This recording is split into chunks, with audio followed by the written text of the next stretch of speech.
মহাপুৰুষ শ্ৰী শ্ৰী মাধৱদেৱ স্বামী ঢেকীয়াখোৱা বৰনামঘৰত পূৰ্বৰ দৰে এবাৰো পূৰ্ণিমা তিথিত আমি বৰসভা আয়োজন কৰিছোঁ। কালি আমাৰ যোৱাৰাতি পালনাম হৈ গৈছে।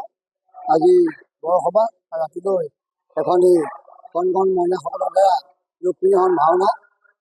আৰু এই পালনাম বৰসভা আমাৰ বহু পুৰণা। পূৰ্বতে আমাৰ দেশত মাৰিবক দুৰ্ভিক্ষই দেখা দিছিল। তাৰ পৰা পৰিত্ৰাণ পাবৰ কাৰণে এই চৈত মাহৰ পূৰ্ণিমা তিথিতেই পালনাম আৰু বৰসভা আমাৰ ৰাইজে অনুষ্ঠিত কৰি আহিছে।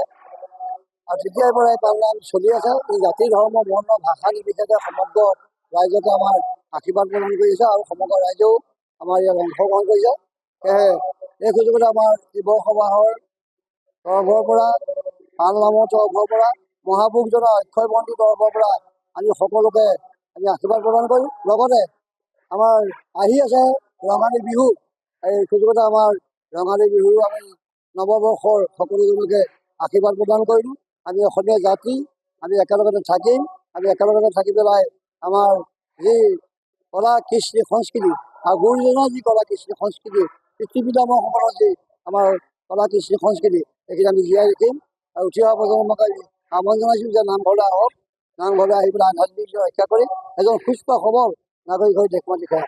ধন্যবাদ। মহাপুৰুষ শ্ৰী শ্ৰী মাধৱদেৱ স্বামী ঢেকীয়াখোৱা বৰনামঘৰত পূৰ্বৰ দৰে এবাৰো পূৰ্ণিমা তিথিত আমি বৰসভা আয়োজন কৰিছোঁ।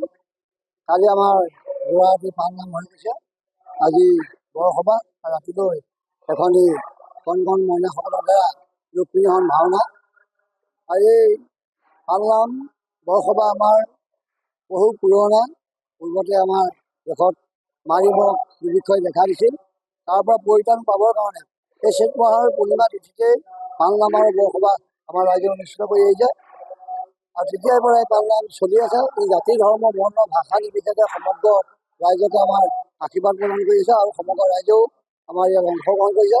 সেয়েহে এই সুযোগতে আমাৰ এই বৰসভাৰ তৰফৰ পৰা পালনামৰ তৰফৰ পৰা মহাপুৰুষজনৰ অক্ষয় বন্তি তৰফৰ পৰা আমি সকলোকে আমি আশীৰ্বাদ প্ৰদান কৰোঁ। লগতে আমাৰ আহি আছে ৰঙালী বিহু। এই সুযোগতে আমাৰ ৰঙালী বিহু আমি নৱবৰ্ষৰ সকলোজনকে আশীৰ্বাদ প্ৰদান কৰিলোঁ। আমি অসমীয়া জাতি, আমি একেলগতে থাকিম। আমি একেলগতে থাকি পেলাই আমাৰ যি কলা কৃষ্টি সংস্কৃতি আৰু গুৰুজনৰ যি কলা কৃষ্টি সংস্কৃতি, পিতৃ পিতামহসকলৰ যি আমাৰ কলা কৃষ্টি সংস্কৃতি, এইখিনি আমি জীয়াই ৰাখিম। আৰু উঠি অহা প্ৰজন্মক আমি আহ্বান জনাইছোঁ যে নামঘৰলৈ আহক, নামঘৰলৈ আহি পেলাই আধ্যাত্মিক ৰক্ষা কৰি এজন সুস্থ সবল নাগৰিক হৈ দেশ মাতৃ সেৱা। ধন্যবাদ। যিকোনো খবৰৰ বাবে যোগাযোগ কৰক 7099017330 লগতে 7099017110 নম্বৰত।